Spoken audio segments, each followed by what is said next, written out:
What's up, wrestling figure fans? Here we are, Ringside Fest 2016, Ringside Fest 13. Bill, what's up, man? Been a while. I know. How you doing, brother? Another year, another another year. Here we are. Fest. I'm back again. We're just like eating and eating and eating, and then we talk about figures on a Saturday. It's awesome. You brought some cool stuff today. I saw we just announced some new things. We announced that brand new Balor Club Finn Balor, which was really awesome. Looks really good. You got some new super skins detailed. coming, Yeah, which is appropriate. He was here for the event. Yep, totally, which was great. I'm gonna run through the Q&A with you. If that's cool with you. Sure. How does that sound? Sounds good. Awesome, man. Probably the hottest wrestler in the world right now is James Ellsworth. Somehow, which is amazing. You know, great guy, great wrestler. Is he a possibility at this point because of that? I'm not sure if he's under a full-time deal yet. If he is, I think there's obviously interest enough now to pursue that. I think there might be some new tooling that might have to take place. I'm not sure that we have an existing body that matches his, or definitely not a head. So as soon as we, I find out that he's on a list, we will start work on him. So yeah, that'll make an interesting figure, and enough people came up to me today asking me about him. So that's he's probably the most popular guy on the face of the planet right now as far as wrestling fans are concerned. So wrestling in 2016, that's where we're at in a good way. So I know the packaging has changed kind of over the years. Obviously, we get new packaging every few seasons. Can we expect new packaging on the way in 2017? Yeah, the packaging in 2017 will be slightly different from the 2016. We usually go in like 2-year cycles. Like we have a debut look, and then the next year we tweak it a little bit to just so you can tell the difference on the shelves. And then the next year, like every 2 years, we sort of like rip it all up and start all over. So 2017 will be a tweaking year, and then 2018 will be a new from the ground up year as far as the packaging goes. Awesome. Any plans, with like the brand split to base it off that or anything like that, or is it don't know yet or anything like that? I'm sure the new logos will be on the package. Cool. The new Raw and SmackDown Live logos will be on the package. Representing who's whatever talent is in the mixes. Sure, makes total sense. So how soon could we expect to that point the new belts that are showing up on those shows as accessories? Relatively quicker than I would have expected, because the new belts are kind of like the old belts, just with color changes. So we can use existing tooling so we can get them in the liner quicker. I know we showed a Kevin Owens today where I was able to, in the last few weeks, change the belt that was coming with that one to the new Universal title, which I think will boost sales on that item. I thought it would sell good before, but now I think it's going to sell a lot better because it's there. So. Awesome. Good to hear it. So we've got some old school figure fans, obviously, all around the world. Some pre-Nitro era WCW, NWA figure fans, in fact. Can we see anything like that planned in the future? Maybe not in 2017 or beyond or whenever, Yeah, as long as they're under a deal, there's always a possibility that we can do figures of them. I know there's one in particular I'm thinking about, like how to get them into the line somehow. So it's probably later, probably early 2018 for that one. Cool. So we'll keep an eye out for that. So if and when you have the rights, which Sherri Martel figure would you be looking at? Scary Sherri or what style of Sherri? If I'm being honest, I think I would do WrestleMania 7 Sherri, just so you can have the Macho Man, the Ultimate Warrior, and the Sensational Sherri from that match. Right. Just so you can have all the components there. And at some point down the line, who knows, maybe we can add Elizabeth as well. But as everyone knows, I'm a huge fan of that match and everything around it. So I think that would be the first one I'd want to do. So I guess that's my answer. So to that point, it's likely that we would have the rights to Sherri in this case, or we do already? She is under a merchandise deal right now. It's just a question of like, how do we slot her into the line? What's the best way to get her in to guarantee sell-through? Okay, awesome. So we've seen a couple of NWO figures as ringside exclusives this year. We've seen them in battle packs. They're just kind of slowly but surely making their way out there. Is there any reason that they would stop coming out? No. Do we expect to see more? Yeah, I know there's at least one more that I think that we haven't done yet that I think is significant enough of a figure change from other versions of that person that it would make sense to do. Again, it's just trying to figure out like when do we put it in, like what's the best slot to put it in. Okay. Awesome. So we'll keep an eye out for that too. We've also got Bill Goldberg making his massive return this year after, what's it, like 12 years? How long's it been? 12 years, yeah. 12 years. So people have been asking for a Goldberg for a long, long time, ever since that poll on WWE.com, even where he was referenced, which was years ago at this point, I think, if you remember that. So are we looking at him now that he's kind of around in this capacity? Yeah, I just found out a couple weeks ago that I can put Goldberg in a line, and so can't say which one, but I am working on a Goldberg, so that's good news for everyone, I think. Awesome, very cool. So we've also got the Cruiserweight Classic front and center, and then those guys kind of carrying over to Raw. They're exclusive to the Raw brand.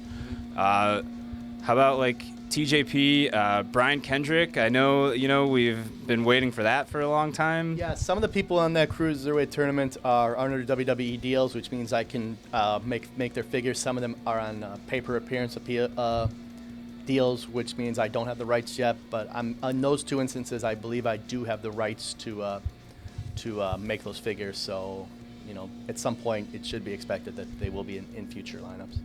Cool. So we keep an eye out for them. Keep your ears open. Keep your ears open. Okay. Even better. So jumping back a little bit further to the classics, how about Fabulous Freebirds? Any chances at that anytime soon? Nothing on the table right now. That one's a little trickier just because I think to do it right, you have to get all three out at once. And just finding an offering where I think we can put that out and it would sell through, I think right now is... I'm not sure if there's anything right now that lends itself to that, but sure. We'll see. Okay.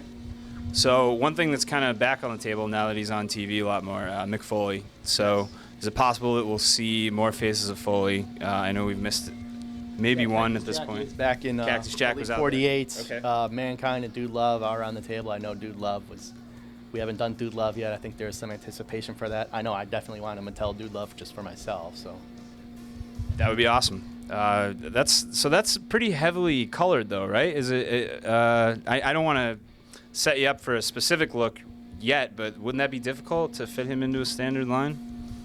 Yeah, there's a lot of the executing the tie-dye is it'll be a challenge, but we were able to get Asuka in an elite lineup at cost. That way it was at cost, so there are ways to do it. It's just maybe if you can find someone that can counterbalance it, that you can put in the lineup that's 100% accurate and maybe not as deco heavy.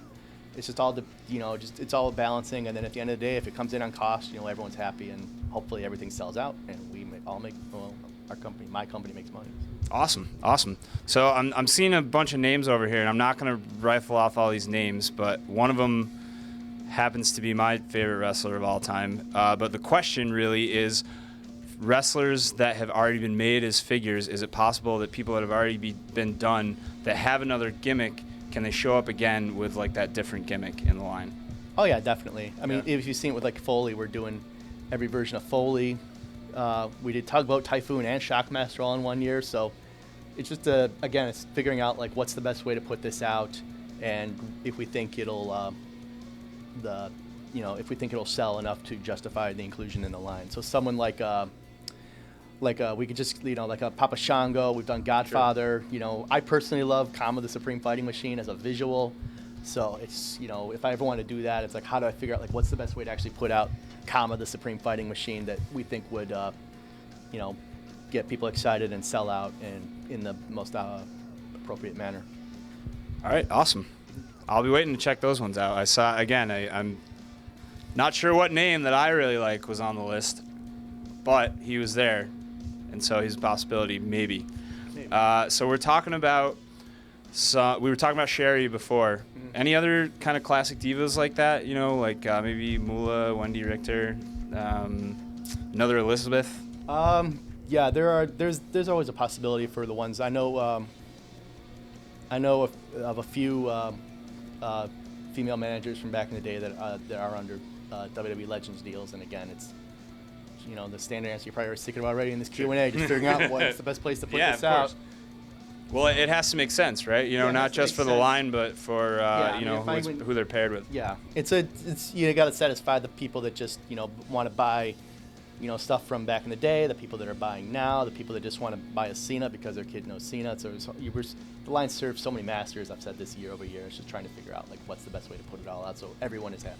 Absolutely. So we've gotten Doink in the past. I think that was Elite 33 or maybe 34. A couple years ago. Yeah. So how about Dink?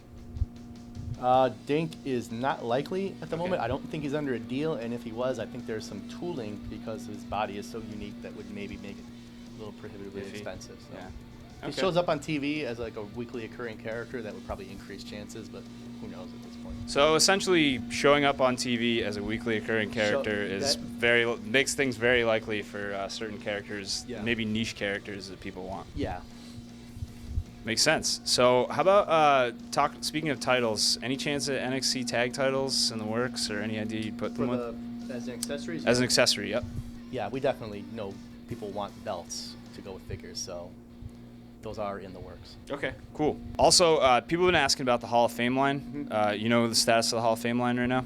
It's still continuing. We're working through some inventory issues right now, and we're hoping to get the new stuff into the stores as soon as possible because we know there is demand for it, for newer stuff that, when new stuff from that line gets in the stores, sales do reciprocate. So it's just a matter of now of, getting it in there. So Sure. So it is continuing through 2017. Okay. So the retro line, is that a one-off thing like Zombies and Mutants? Or Zombies and Mutants a one-off thing? And are there plans for more waves of like a series like that? Maybe ones that we've done, or could we ever see new ones? Or a possibility? I'm not sure how much I can reveal, but a lot of how these do will be based off of sales. Okay. Makes sense. So if you like the Mutants figures a lot, you'd probably pick them up. It's more likely that, so. Do you have a favorite out of that Mutants line? I do like the Stardust. Yeah? I like that one's great. Yeah, that one's, and the fact that it does glow in the dark is just like the little extra. Oh, I didn't know that. Yeah, so for anybody that didn't know that one glows in the dark. That's awesome. And the Balor's good too, but he does give you good source material. Okay. So people have been noticing some new elbow joints in the figures. Do you have an update as to why those are being integrated? It seems like it's just certain figures at this point. It's a new molding process that is a lot more cost efficient than the old pin assembly. Mm-hmm. So we want to implement put cost savings where it's really not as noticeable as opposed to like stripping deco off the figures. We weren't really happy with the first round of them, so we have gone back and retooled both the thinner arms and the thicker arms recently, and they've both been approved. So when you see the elbows, the co-molded elbows later in the year, when the stuff is put in production, it's gonna be much improved. It's actually looks better than both the previous joint and the peg joint. So it's our best looking arms yet. So I was really happy with the results on those. Cool, awesome. So if the Hasbro line is successful, any chance that the LJN line, something inspired by that, could be resurrected? There's always a chance that one might be a little trickier just because the weight of those figures is very heavy to ship something like that. Sure. So that would I'm not sure how much something like that would cost today on the market, just because that was like a solid piece of heavy plastic. Right. As opposed to the trend now is to lighter toys, just because every time you ship something, it costs money, obviously. Yeah, of course. So when you're shipping something that heavy, I'm not sure how much. If that means we have to charge $40, $50 for those just to justify the shipping, where's the market for something that expensive? Yeah, absolutely. So I don't know. So yes, but right now it's not high on the list of things we're looking at bringing back, so to speak. Okay. So did a figure like Shockmaster do well enough to consider more of that style of figure? And I'm assuming what that question means is the way that it's formulated in the packaging. It did well enough that we are doing a San Diego Comic-Con exclusive next year. Okay. It's probably going to be something different. But yeah, the success of that also means that other sort of maybe non-conventional characters, there is obviously an audience for those and people willing to spend money on those. So it was a nice surprise. So I'm very happy with the way that turned out. Awesome. So events like SDCC, Ringside Fest, when you reveal upcoming figures to the public, what brings you the most enjoyment out of that? At Ringside is usually the funnest to reveal stuff, just because a lot of the audience is kids, and you get to see kids' reactions to stuff, and they're always they're a lot more unvarnished, and their reactions are right on the surface. So if they see something they like they just go nuts. I mean, there was nothing better than seeing like a little 5-year-old kid going nuts over the Shinsuke Nakamura revealed. Like the fact that a 5-year-old's going nuts for Shinsuke Nakamura, like stuff like that's really fun. I know, like this year's like at San Diego Comic-Con, like doing the New Day reveal with them on the panel and having all their immediate reactions to it, like stuff like that's really fun. But I do enjoy events like this where I can get immediate feedback on stuff and hear the good, hear the bad, and see like take suggestions on why don't can you do this? Why don't you do this? I take it all in, and I do enjoy attending the events.